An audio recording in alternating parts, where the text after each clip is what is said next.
Hello guys, आपल्या सर्वांचं पुन्हा एकदा स्वागत आहे आपल्या नवीन एका ब्लॉगमध्ये. तर आज बघा शनिवार आहे, आज मोठी एकादशी आहे, सर्वांना तर माहीतच आहे. आणि सर्वांना आज एकादशी निमित्त खूप साऱ्या शुभेच्छा. तर आज उपवास आहे आणि पूजा वगैरे पण करायची आहे.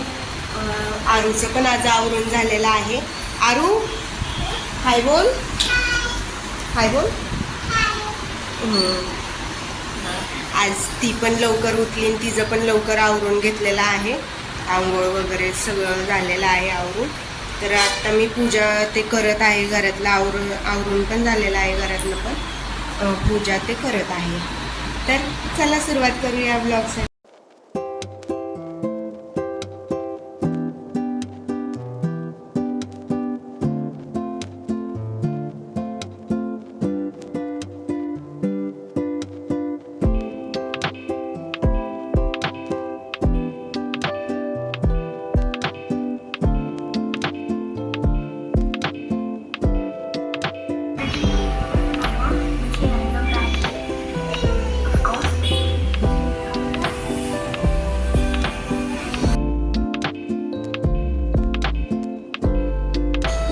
तर आज आषाढी एकादशी असल्यामुळं घरी सगळ्यांचाच आज उपवास होता आणि उपवास असल्यामुळं स्वयंपाक असं काही करायचं नव्हतं. सगळ्यांसाठी फराळाचंच बनवायचं होतं आणि फराळामध्ये मी शेंगदाण्याची आमटी आणि बगरीचा भात असं बनवणार होते आणि थोडीशी खिचडी बनवणार होते. दुपारची वेळ झाली होती, उशीर झाला होता आणि आज मम्मीलाही घरी येण्यासाठी उशीर झाला होता. त्यामध्ये आरू मधी करते, ती मला म्हणते आहे मम्मी मी तुझी हेल्प करते, मदत करते म्हणून म्हणत होती. तसं तर मी तिला किचनजवळ येऊ देत नाही, गॅसजवळ असं येऊ देत नाही, पण ती हट्ट करत होती आणि खाली डब्यावर उभा राहिली होती.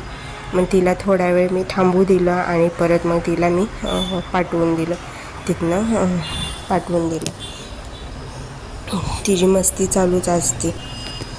आणि आज यशने देखील टिफिन नेला नव्हता सकाळी, त्यामुळं त्याला दुपारनंच आज टिफिन द्यायचा होता. त्याचा देखील आज उपवास होता आणि दुपारची वेळ झाली होती, त्यामुळं सगळ्यांना भूक देखील लागली होती, उशीर झाला होता.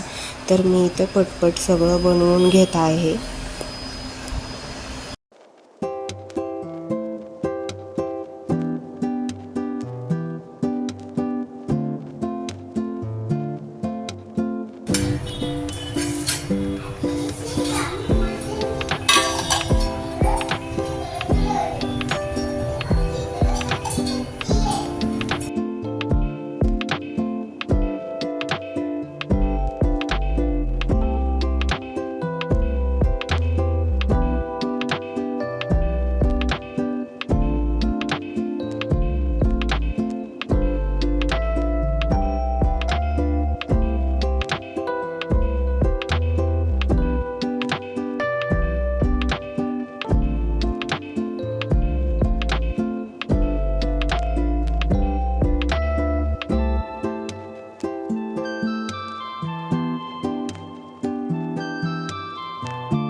माझं सर्व काही बनवून झालं होतं. आवरून घेतलं मी पटपट सगळं. त्यानंतर किचनही आवरून घेतलं. एकदा म्हणजे फराळ वगैरे असं झाल्याच्या नंतर परत मग काही करूशी नाही वाटत. त्यामुळं मी अगोदरच सगळं किचन वगैरे आवरून घेतला होता आणि सगळ्यांसाठी मग फराळासाठी घेतलं. तर आजचा ब्लॉग तुम्हाला कसा वाटला हे मला कमेंट करून नक्की सांगा आणि चॅनलला लाईक, शेअर आणि सबस्क्राईब करायला विसरू नका. धन्यवाद.